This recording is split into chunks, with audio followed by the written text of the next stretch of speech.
नमस्कार प्रिय विद्यार्थियों, वीके नॉलेज इलेक्ट्रिकल में आप सभी का स्वागत है। आईटीआई के आपके सीबीटी एग्ज़ाम होने हैं अभी अगस्त 2024 में। 7 अगस्त से स्टार्ट है सभी के।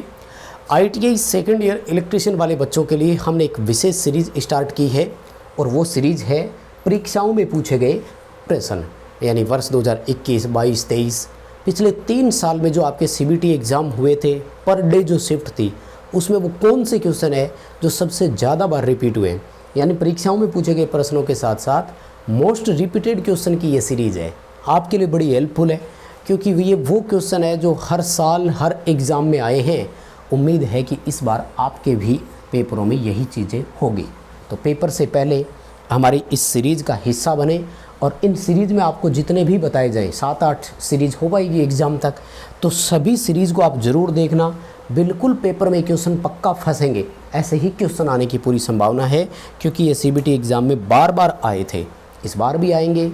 इन सबको ज़रूर देखना। एक जानकारी और दे दूं, आपके सीबीटी एग्ज़ाम से संबंधित हमने आपको 21 क्लासेज थ्योरी की और दी है, उनको देख लो। 100% नंबर की गारंटी है, 100%। एक भी क्वेश्चन बाहर नहीं जाएगा अगर इन 21 क्लासेज को देख लेते हो तो। चैनल पर प्लेलिस्ट बनी हुई है आईटीआई एग्ज़ाम 2024 नाम से, टाइम निकाल कर उसको देखना। आइए आज की इस सीरीज़ को शुरू करते हैं। आगे बढ़ने से पहले एक जानकारी दे दूं, इस वीडियो के डिस्क्रिप्शन में लिंक दिया गया है, हमारा ऐप डाउनलोड कीजिएगा। ऐप में आपके आईटीआई सेकंड ईयर के फ्री टेस्ट अवेलेबल है, आप उनको अटेंड कर सकेंगे, तो ऐप डाउनलोड कर लो। और हाँ, इस चैनल को अभी तक सब्सक्राइब नहीं किया हुआ है तो प्लीज़ आप चैनल को सब्सक्राइब कर लीजिए क्योंकि अभी और भी सीरीज़ होना बाकी है और एग्ज़ाम तक आपको इसी तरह का कंटेंट हम प्रोवाइड करवाएंगे।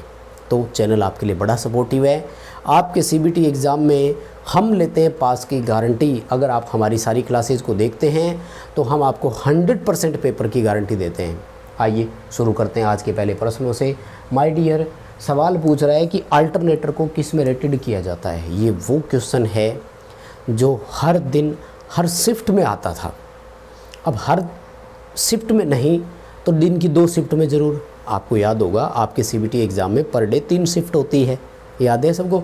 तो ये क्वेश्चन सबसे मोस्ट रिपीटेड क्वेश्चन है, कहीं ना कहीं आपको इस बार भी देखने को मिलेगा। अब ये कौन भाग्यशाली है कि किसकी शिफ्ट में आएगा। तो अल्टरनेटर हो या ट्रांसफार्मर, उन सब की रेटिंग केवीए में होती है, याद रखना है। वैसे ये जो केवीए है ये आभासी शक्ति की इकाई है।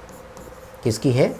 आभासी शक्ति। आभासी शक्ति को इंग्लिश में अपरेंट पावर बोलते हैं। फर्स्ट ईयर में फंडामेंटल एसी पढ़ कर आए होंगे ना, वास्तविक शक्ति, आभासी शक्ति, प्रतिघाती शक्ति, 3 तरह की शक्तियाँ थी। खैर, उत्तर दोबारा सुन लो, इम्पोर्टेंट है। क्वेश्चन पढ़ते ही सीधा ऑप्शन ढूंढना, ठीक है, ये सही भी होगा। खैर, आप सबने अच्छे से पढ़ा हुआ भी है। वैसे अगर आपको बता दूँ, डीसी जनरेटरों की बात होती ना तो वो किलोवाट में होता है, याद रखना है ना। इसके पीछे कारण है, अगर इस टॉपिक पर चर्चा करें तो ये 15 मिनट अकेला ही खा जाएगा, हालांकि इसकी आपको अभी ज़रूरत है नहीं। तो ए ऑप्शन रहेगा। क्वेश्चन अच्छे से रट लो, स्क्रीनशॉट लेकर रख लो, चाहिए ना। अच्छा, जिस दिन आपका पेपर हो ना, हमें व्हाट्सएप पर बताना ज़रूर कि आज मेरा सीबीटी एग्ज़ाम इस शिफ्ट में था और ये क्वेश्चन आए थे। हमारे व्हाट्सएप नंबर जो है ना यूट्यूब चैनल के बैनर पर दिए हुए हैं, तो आप चैनल पर देख लीजिएगा। सवाल, कौन सी मोटर में हाफ कॉइल वाइंडिंग होती है? इतना इम्पोर्टेंट क्वेश्चन है, ये उस अल्टरनेटर वाले से भी ज़्यादा आया था। मतलब ये भी हर साल हर शिफ्ट में हर दिन आया था। यूँ मान लो आपके 10 दिन पेपर चलेंगे ना, 3 शिफ्ट है तो पक्का कन्फर्म है डेली आएगा ज़रूर। हाँ, किसी एक शिफ्ट में हो सकता है, वो एक अलग बात है। तो हाफ कॉइल वाइंडिंग जो है ना वो हमारे छत पंखे में होती है। जो सीलिंग फैन की वाइंडिंग होती है, रनिंग और स्टार्टिंग वाइंडिंग जिसमें 2 वाइंडिंग होती है, उसमें हाफ कॉइल वाइंडिंग होती है। हाफ कॉइल वाइंडिंग की पहचान क्या है या इसमें कनेक्शन कैसे होते हैं वो मैं आपको बताऊँ। तो इसमें कनेक्शन होते हैं बिगिनिंग टू एंड, यानी दूसरे से पहला जोड़ा जाता है, ठीक है ना। तो एक डायग्राम बनता है इसका, अभी तो ज़रूरत नहीं है, रट लो इस क्वेश्चन को। उम्मीद विश्वास कंटेंट पर आपको करना है। पेपर वाले दिन सेम टू सेम चीज़ें देखने को मिलेगी और ये भी विश्वास दिलाते हैं कि आप बाहर आकर हमें ज़रूर कहेंगे कि यस, और हमें नहीं कहेंगे तो कम से कम एग्ज़ाम हॉल में बैठे बैठे खुद को ज़रूर कहोगे कि यस, ये क्वेश्चन मैं वीके नॉलेज से पढ़ कर आया था और ये मेरे सामने आ गया। सवाल देखो, बड़ा इम्पोर्टेंट है। अल्टरनेटर का ना एक भाग दिखाया गया है और ये है रोटर। ठीक है, इतना तो मैं आपको पहले ही बता दूं। सवाल पूछ रहा है कि ये कौन सा भाग दिखाया गया है।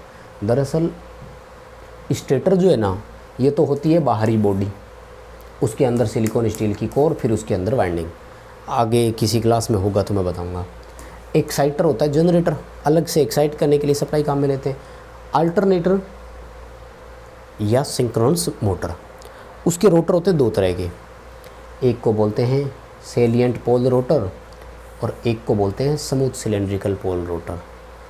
तो ये जो हिस्सा आप देख रहे हैं ना, ये है सेलिएंट पोल रोटर, हिंदी में मुख्य ध्रुव लिखा है, दूसरी भाषा में इसे समुन्नत ध्रुव रोटर भी लिखते हैं, ये ध्यान रखना। और रोटर को भी शुद्ध हिंदी में घूर्णक लिखते हैं। निम्मी का कोई भरोसा नहीं है लैंग्वेज कौन सी यूज़ करे, इसलिए एक तो जो पॉइंट बता रहे हैं ना, उनका इंग्लिश ज़रूर ध्यान रख लेना। अब हिंदी में मुख्य ध्रुव लिखे या समुन्नत ध्रुव लिखे, इंग्लिश में सेलिएंट ही लिखा होगा। अब कोई बच्चा मुख्य ध्रुव पढ़े, वहाँ समुन्नत आ जाए, बोले गुरुजी आपने तो मुख्य ध्रुव लिखा आया था, वहाँ समुन्नत आया था, ऑप्शन ही नहीं था। ये नहीं, ये रहा, ठीक है ना। अब सिलेंड्रिकल और इसकी पहचान क्या है। दरअसल सिलेंड्रिकल जो है ना, दरअसल वो बेलनाकार आकृति का होता है, इस तरह से लंबा ज़्यादा होगा। जो अपन ने इसका स्लिपरिंग मोटर का देखा था ना, लगभग उसके जैसा होगा। पहचान हो जाएगी, कभी न कभी देखा आपने ज़रूर होगा, मैं ऐसा उम्मीद कर रहा हूँ आपसे। डायग्राम देख लो अच्छे से भैया, और इसका उत्तर देख लो। इंग्लिश पढ़ो, सेलिएंट पोल रोटर, इतनी हिंदी इंग्लिश तो आती ही होगी, है ना। ऐसी कोई मारामारी नहीं है कि हमें इंग्लिश बिल्कुल ही नहीं आ रही, ये नॉर्मल वाली इंग्लिश है। ये पेपर तक याद रखना ज़रूरी भी है। देखो, इसलिए ज़रूरी है ना कि हिंदी में उनका भरोसा नहीं है, वो क्या लिखेगा हिंदी में। हिंदी शब्द न जाने वो कितने अपनी तरफ से बनाते हैं।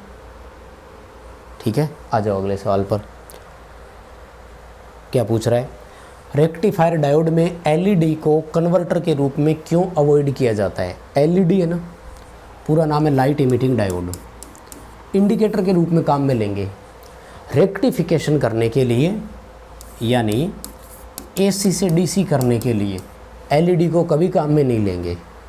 इसके पीछे दो कारण है। एक तो जो इन्होंने ऑप्शन में दिया है मैं वो बता देता हूँ, दूसरा एक और है वो बताता हूँ। इनके हिसाब से जो कारण है ना, वो तो है वेरी लो पावर डिवाइस, यानी एलईडी छोटी होती है। अब तो मान ली बात, एलईडी दरअसल मिलीवाट में ही होती है ना। अपने घर में अगर हम अपन 7 वाट 3 वाट की एलईडी देखते हैं तो उसमें छोटी छोटी न जाने कितनी एलईडी जुड़ती है।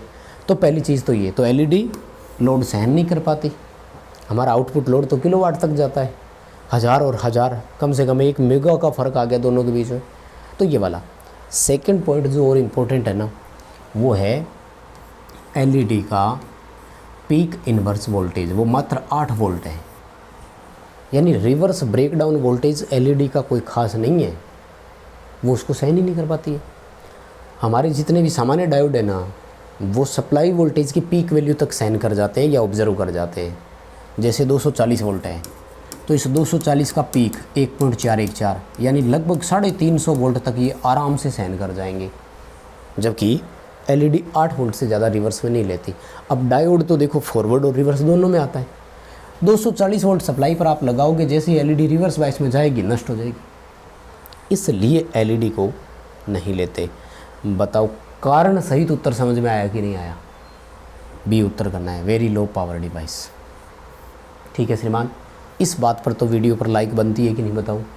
आपने इस वीडियो को अभी तक लाइक नहीं किया यार, बिना लाइक के कैसे देख सकते हो आप। प्लीज़ प्यारे बच्चों लाइक कीजिए, हम बहुत मेहनत करते हैं और मैं लाइक से ही गिनता हूँ कि इतने बच्चों को क्लास पसंद आई, तो मेरे लिए लाइक कर दो यार।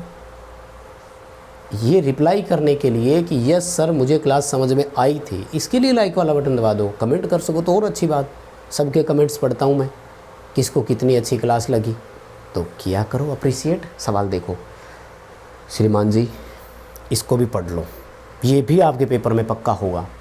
कौन है ऐसा जो इन्वर्टर और कन्वर्टर दोनों के रूप में काम कर सकता हो।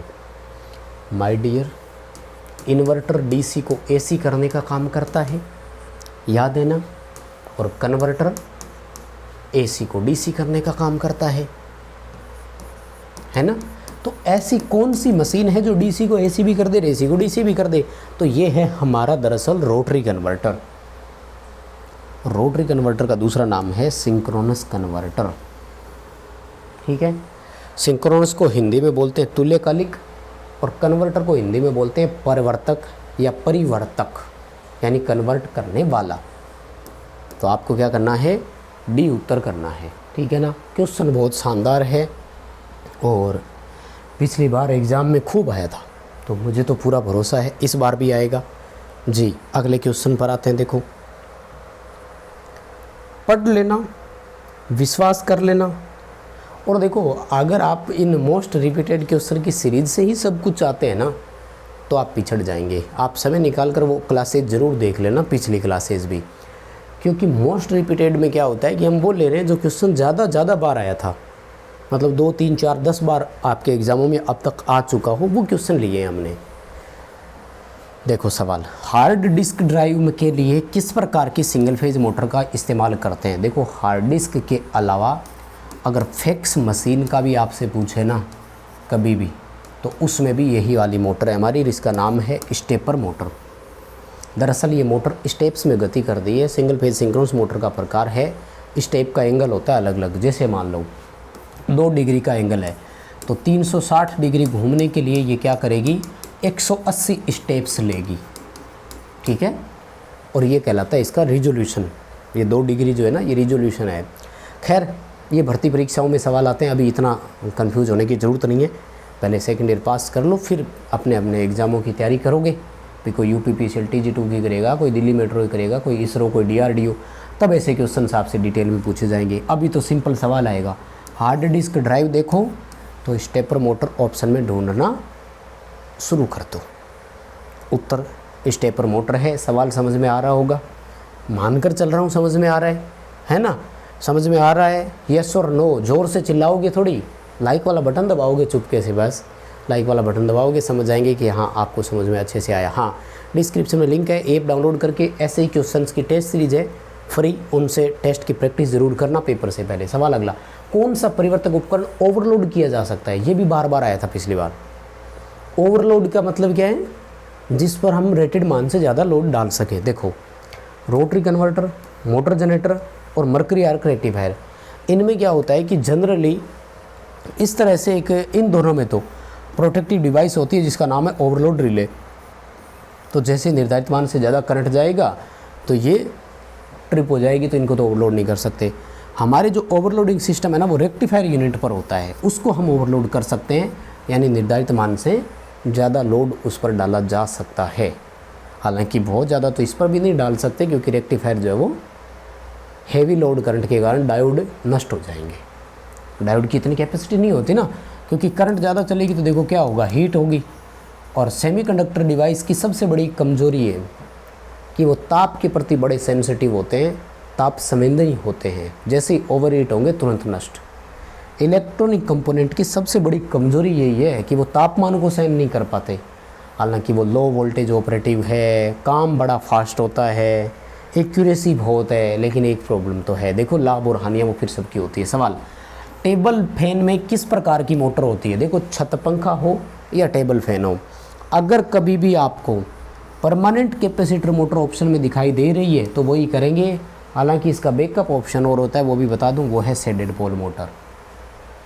दोनों ऑप्शन होते हैं, लेकिन आपको ऑप्शन पर ध्यान देना है और प्राथमिकता देनी है कि अगर परमानेंट कैपेसिटर मोटर ऑप्शन में हो देन आपको परमानेंट कैपेसिटर ऑप्शन के साथ ही जाना है। जैसे हमारे इस क्वेश्चन में डी ऑप्शन है, तो हमें अभी डी ऑप्शन के साथ ही जाना होगा, ठीक है ना। सबसे बेटर, सबसे बढ़िया ऑप्शन यही है। अच्छा, एक और चीज़ और, ये डायग्राम आपके जितने भी है ना, हमने जो आपको क्लासेज में अब तक करवाए हैं, डायग्राम वाला एक भी क्वेश्चन मत छोड़ना अगर अच्छे से पास होना है तो, क्योंकि वो डायग्राम तो पक्का देंगे। 5-7 डायग्राम आपके एग्ज़ाम के पेपर में पक्के होंगे। थ्योरी के 38 क्वेश्चन आएंगे, 38 में से आप मान कर चलो 7 क्वेश्चन डायग्राम वाले होंगे, न्यूमेरिकल 2-4 होंगे ज़्यादा से ज़्यादा।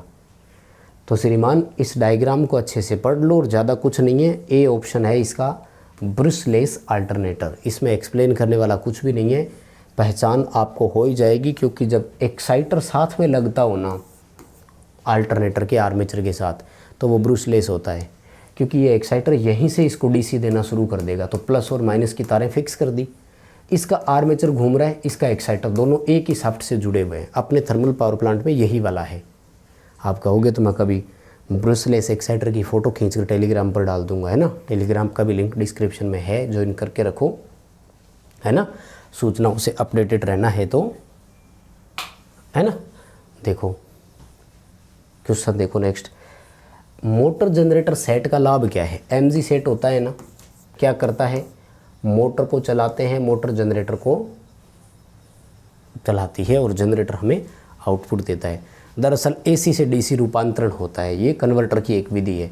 एसी की मोटर चलेगी तो जनरेटर हमें डीसी देगा। सबसे बड़ी और इम्पोर्टेंट चीज़ क्या है, ये वाली, DC output voltage can be controlled easily या ईजीली कंट्रोल्ड, यानी आउटपुट डीसी जो है ना वो आसानी से कंट्रोल कर सकते हैं। उसके लिए क्या ऑप्शन होता है, जनरेटर की फील्ड में हम एक रियोस्टेट लगाते हैं, वेरिएबल रेजिस्टेंस लगाते हैं, जो फील्ड की ओर जाने वाली डीसी एक्साइटेशन को कंट्रोल करता है। और हमें पता है प्रेरित ईएमएफ फ्लक्स के समानुपाती होता है। ठीक है, बाकी देखो दो दो मशीनें हैं इसलिए दक्षता बहुत कम होती है। नॉइस लेस नहीं, सबसे ज़्यादा शोर इसी में होगा क्योंकि दोनों मोटरों में घर्षण हो रहा है इसलिए। और कम रख रखाव नहीं, मेंटेनेंस की भी बहुत ज़्यादा ज़रूरत पड़ती है क्योंकि जनरेटर में ब्रुश है, कम्यूटेटर है। डी उत्तर आएगा। आउटपुट डीसी वोल्टेज को आसानी से हम कंट्रोल कर सकते हैं। सबसे बेटर ऑप्शन इसका यही है, अच्छे से इसे याद करना, ठीक है ना। यस, घरेलू खाद्य मिक्सर में कौन सी मोटर होती है, इतना इंपॉर्टेंट क्वेश्चन है, क्या ही बताऊं मैं, बार बार आता है, हर बार आएगा, इस बार भी आएगा। यूनिवर्सल मोटर होती है। यूनिवर्सल मोटर की खास बात आपको ध्यान रखनी है, एसी डीसी दोनों पर एक समान रूप से इसे ऑपरेट कर सकते हैं, ठीक है। तो यूनिवर्सल मोटर होती है, फील्ड टैपिंग मेथड काम में लेते हैं। इसकी स्पीड कंट्रोल के क्वेश्चन आएंगे यार, वो जरूर याद रखना, बहुत ही इंपॉर्टेंट है स्पीड कंट्रोल वाला। तो देखो क्वेश्चन क्या पूछ रहा है, आच्छादित पोल मोटर में एक्स के रूप में चिन्हित भाग का कार्य क्या है। आच्छादित को ना इंग्लिश में शेडेड पोल मोटर बोलते हैं। दरअसल हमारी सिंगल फेज मोटरें, एक्स कहाँ है, ये रहा, हमारी सिंगल फेज मोटरें सेल्फ स्टार्ट नहीं है और इन मोटरों को सेल्फ स्टार्ट बनाने के लिए हमें एक फेज को दो फेजों में बांटना होता है। इसे शॉर्ट में बोलते हैं phase splitting method. Phase split करने की हमारे पास मोस्टली प्रोबेबली 3 विधियाँ होती है। एक का नाम है रेजिस्टेंस के माध्यम से कम ज़्यादा करें, जैसे resistance start induction run method. दूसरा है कैपेसिटर का इस्तेमाल करें, तो सबसे ज़्यादा कैपेसिटर विधि का ही हम उपयोग करते हैं। और तीसरी है शेडिंग रिंग लगाकर, तो वो शेडेड पोल मोटर में ही केवल इस्तेमाल हो सकती है। ये पूरा हिस्सा या भाग जो होता है ना, ये उस मशीन का भाग है। ये एक बड़ा हिस्सा होता है, इसे सेलिएंट पोल बोलते हैं और इस छोटे भाग को बोलते हैं शेडेड पोल। लेकिन कुछ जगह इसे शेडिंग रिंग भी कहा जाता है, ये ध्यान रखना। यानी शेडेड पोल या शेडिंग रिंग एक ही बात है। तांबे का शॉर्ट सर्किटेड छल्ला होता है, इससे दो चीज़ें फिक्स हो जाती है। मोटर की डायरेक्शन है ना, सेलिएंट पोल से शेडेड पोल की ओर ही होगी हमेशा। तो ये शेडेड पोल या शेडिंग रिंग है और इसका काम है, अब 3 ऑप्शन दे सकते हो आप। क्या, फेज अंतर पैदा करना, स्टार्टिंग टॉर्क पैदा करना, मोटर को सेल्फ स्टार्ट बनाना, या घूमने वाला चुंबकीय क्षेत्र देना। एक ही बात है, कोई भी लैंग्वेज आ जाए, कोई भी ऑप्शन आ जाए। ये रहा, initiate the rotor movement, rotor के लिए घुमाव शुरू करें, घूर्णन पैदा करें, टॉर्क पैदा करें, फेज अंतर बांटें, फेज स्प्लिट करें, जो भी हो। पर अब आपके जो ऑप्शन है वो तो यही आएगा, है ना, चेंज होने की कोई गुंजाइश नहीं है। इसलिए ऐसा ही ऑप्शन याद रख लो, इनिशिएट दी रोटर मूवमेंट। कोई दिक्कत नहीं है, क्वेश्चन समझ में आ रहे हैं, उम्मीद कर ही रहा हूँ अच्छे से कवर हो रहे हैं। आरपीएस में ना मोटर की गणना करवा रहा है। देखो 2 क्वेश्चन आएंगे, 2 क्या, वैसे तो 3 फॉर्मूले बनते हैं, तो 3 ही क्वेश्चन बनते हैं। अब एक बार आरपीएस मानते हुए, एक बार आरपीएम मानते हुए, तो टोटल 6 क्वेश्चन बन सकते हैं। 2 पोल 50 हर्ट्ज अल्टरनेटर की गति आरपीएस में बताओ, तो 2 चीज़ें बताता हूँ, सुनना। जब आरपीएस में गति ज्ञात करनी हो ना, तब फॉर्मूला होगा F × 2 बटा पोल, ठीक है ना। F × 120 बटा पोल करते थे ना, वहाँ 120 की जगह आपको 2 लगाना है इस बार, 60 और नहीं लगाना। इसके पीछे कई लॉजिक होते हैं, अल्टरनेटर के बेसिक में मैंने समझाया हुआ है। लेकिन अगर गति आरपीएम में ज्ञात करनी हो तो F × 120 बटा पोल करते हैं, इतना फ़र्क है। यानी ये आरपीएम में उत्तर आएगा, ये आरपीएस में उत्तर आएगा। अभी इस क्वेश्चन के हिसाब से अगर आप उत्तर करते हैं तो 3000 तो आरपीएम में होगी और 50 आरपीएस में होगी। तो अभी हमें आरपीएस पूछ रहा है, इसलिए ए ऑप्शन के साथ जाएंगे। बताओ बात समझ में आ गई क्या? कोई समस्या नहीं है, इतना आराम से करवा रहे हैं, क्या समस्याएं रहनी है बताओ भाई, है ना। और ऐसे अगर समस्याएं रहेगी तो कोई बात नहीं, बता देना, निवारण करेंगे। समस्याएं रखनी नहीं है, पेपर में पास होना है अच्छे नंबरों से। सवाल देखो, यूनिवर्सल मोटर की सेंट्रीफ्यूगल स्विच मैकेनिज्म की गति नियंत्रण विधि आपको दिखाई गई है। इसमें सेंट्रीफ्यूगल जो स्विच है उसके अक्रॉस लगे इस कैपेसिटर का उद्देश्य क्या है, ये पूछ रहा है। देखो होता क्या है, सेंट्रीफ्यूगल स्विच गति के सिद्धांत पर आधारित होता है। स्पीड बढ़ने पर ये एन हो जाता है, स्पीड घटने पर एन सी, यानी जैसे ही मोटर की गति निर्धारित मान से ज़्यादा जाएगी ना, ये एन हो जाएगा। ये एन होते ही मोटर को रजिस्टर के थ्रू वोल्टेज मिलेगी, तो ये वोल्टेज को थोड़ी ड्रॉप करा जाएगा, मोटर की गति डाउन आएगी तो ये वापस एन सी बन जाएगा। यानी ये बार बार मेक ब्रेक होगा। और अब ये आप सबको बताएं, इलेक्ट्रिकल सर्किट में जब भी कोई कॉन्टैक्ट मेक और ब्रेक होता है ना, तो वहाँ स्पार्किंग होती है बस। तो इस स्पार्किंग को रोकने के लिए हमने यहाँ पर कैपेसिटर लगाया है। सवाल समझ में आ गया? स्पार्किंग को रोकना, स्पार्किंग कम करना।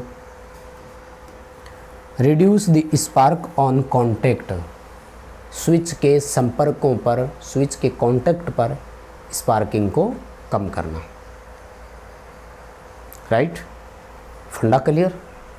यस और नो? कोई दिक्कत नहीं है। सिंगल फेज मोटर में सेंट्रीफ्यूगल स्विच का कार्य क्या है? सेंट्रीफ्यूगल स्विच स्टार्टिंग वाइंडिंग के सीरीज में लगता है, हमेशा ध्यान रखना। और 75% से ज़्यादा गति जाते ही उस स्टार्टिंग वाइंडिंग को सर्किट से हटा देना।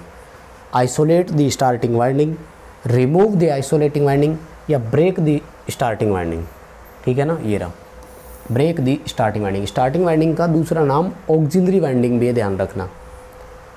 हिंदी में इसे सहायक वाइंडिंग के नाम से भी बोलते हैं। तो सहायक वाइंडिंग को हटाना ये भी ऑप्शन में आ सकता है, कवर कर लेना अच्छे से। अगला सवाल, आपको एक डायग्राम दिखाया गया है, इसमें पूछ रहे हैं कि इस एक्स से दर्शित भाग का कार्य क्या है।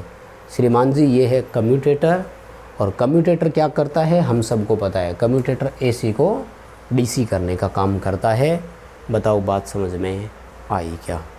सिंपल सवाल है ना, कोई समस्या ही नहीं है किसी को भी। अगला सवाल, रेक्टिफायर डायोड में एलईडी को कन्वर्ट के रूप में क्यों डाला जाता है? ये तो वापस आ गया, छोड़ो इसको, नहीं बताएंगे। यस, अल्टरनेटर में डैम्पर वाइंडिंग का क्या उद्देश्य है? देखो भाई, एक क्वेश्चन है लेकिन मतलब आंसर सेम है लेकिन क्वेश्चन दो। यही सेम क्वेश्चन सिंक्रोनस मोटर का भी आ सकता है। तो पहले तो इसका सुनो, अल्टरनेटर में डैम्पर वाइंडिंग आए तो हंटिंग प्रभाव ख़त्म करने के लिए लगाते हैं, हंटिंग कम करने के लिए, हंटिंग समाप्त करने के लिए। हंटिंग को शुद्ध हिंदी में दोलन बोलते हैं, ध्यान रखना। होता क्यों है? लोड में वेरिएशन के कारण, भार में उतार चढ़ाव के कारण होता है, और रोटर जो है वो कंपन करने लग जाता है। अब रही बात कि यही क्वेश्चन अगर सिंक्रोनस मोटर के आ जाए तब दो उत्तर देना। एक तो हंटिंग को समाप्त करना, दूसरा मोटर को सेल्फ स्टार्ट करना। ये वाला भी इसका ऑप्शन रहेगा। ठीक है ना? बताओ बात समझ में आई क्या? अगर आ गई तो ठीक है, और बहुत बहुत धन्यवाद, क्योंकि आज की क्लास यहीं रोकेंगे। दो उम्मीद आपसे करूँगा, इस वीडियो को लाइक करेंगे, चैनल तो खैर सब्सक्राइब करना ही करना है, वो तो बोलने की ज़रूरत ही नहीं है। इस क्लास को अपने दोस्तों तक व्हाट्सएप ग्रुप में शेयर करेंगे प्लीज़। जहाँ भी आप जुड़े हैं अपने दोस्तों को बताइए कि इस क्लास को भी अटेंड कर लो, पढ़ लो यार, यहाँ से भी क्वेश्चन आएंगे और अच्छे नंबरों से पास होने की गारंटी है। डिस्क्रिप्शन में लिंक है, ऐप डाउनलोड करो और फ्री वाले टेस्ट अटेंड करो। चैनल तो सब्सक्राइब करके रखना ही है, क्योंकि कंपटीशन एग्ज़ाम के लिए भी हम इन्फॉर्मेशन प्रोवाइड करवाते हैं, तो काम आएगा। अभी के लिए बस इतना ही था। बहुत बहुत बहुत धन्यवाद।